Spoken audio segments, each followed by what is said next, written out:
folks, I'm Matt from Bedside Books. Just wanted to take this opportunity to thank you for your support and thank you for watching the video.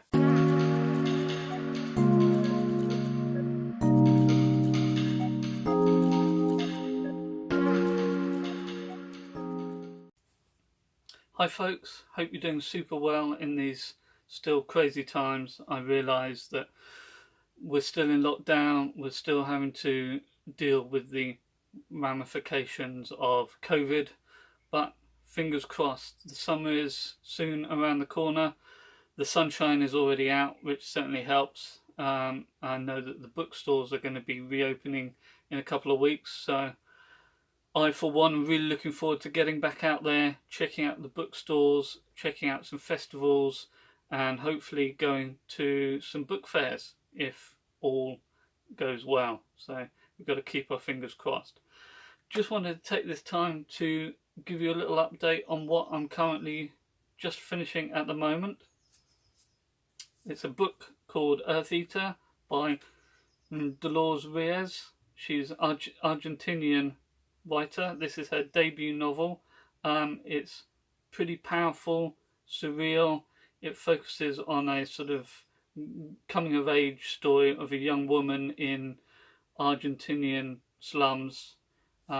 She has this surreal compulsion and habits, and this leads us into a world of violence and loss. It is pretty powerful. She's a debut writer from Argentina. If you get the chance to check it out, it's well worth the read. It's worth buying just for the cover alone. It's got a raised cover, so it looks like a piece of artwork, feels like a piece of artwork. Definitely check it out. So that's that. I've got 3 books to talk about today. These are just books that are currently piling up by my bedside that should be read in the near future, but could well end up being pushed to one side when I buy more and more books. But fingers crossed, they are on my to be read pile. So my first one is The Push, and this is by Ashley Audrain. She is a Canadian. This is her debut novel. Looks fantastic. I'm just going to read the front cover and give you some sort of idea as to what it's all about. So it's pretty much a sort of page-turning psychological drama based around motherhood and family is the sort of gist of the story.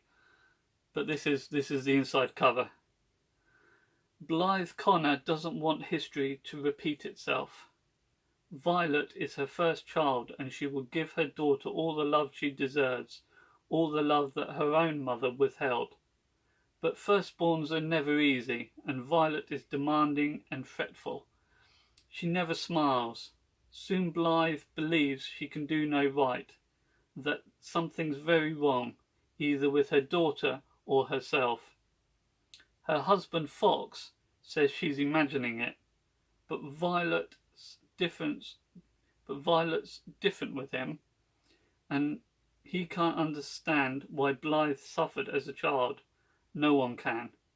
Blythe wants to be a good mother, but what if that's not enough for Violet, or her marriage? What if she can't see the darkness coming?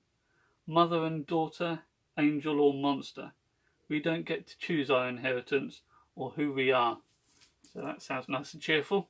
One for the summer. Second book is an English writer. This is her 4th book.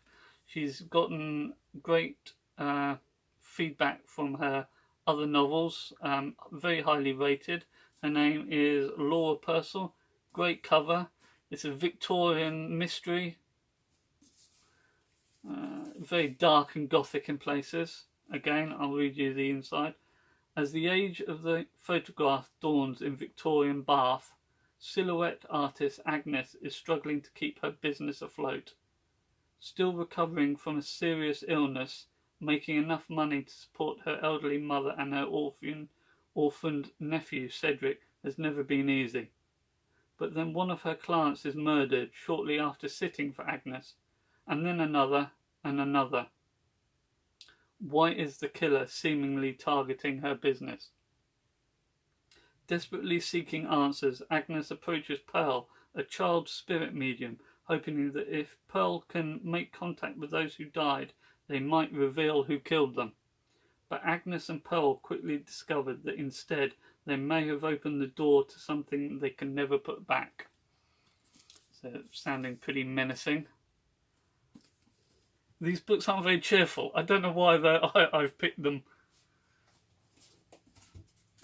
And Abigail Dean. She is a UK writer. This is also a debut novel. Has been getting fantastic feedbacks and reviews and awards, etc. throughout the literary world. Everyone seems to be raving about it.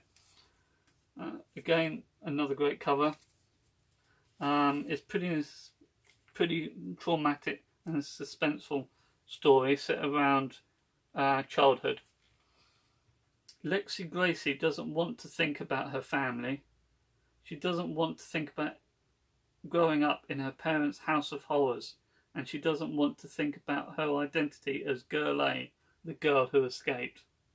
When her mother dies in prison and leaves Lex and her siblings the family home, she can't run from her past any longer. Together with her sister Evie, Lex intends to turn the House of Horrors into a force of good. But first she must come to terms with her 6 siblings and with the childhood they shared. So that sounds a pretty tense and traumatic read. But so they're the books that are currently on my to be read pile by my bedside. Next video I'll probably be doing some paperbacks. You should be able to order all the books that I've mentioned either online or go to your local independent bookseller. They'll be able to order it for you. They may even have it in stock. Failing that, the big high street bookstores, Waterstones. Failing that, there's always Amazon and the Book Depository and other online bookstores. So they're worth checking out. They're all beautiful covers. Definitely check out Earth Eater. Buy it for the cover alone, if nothing else. Until then, I'll see you next time. Thanks very much for checking out this video. I know things are tough, but you know, we'll get there, and I do believe good things are going to come in the summer. So let's just keep our fingers crossed and look after ourselves and each other. Okay, see you soon. Thanks.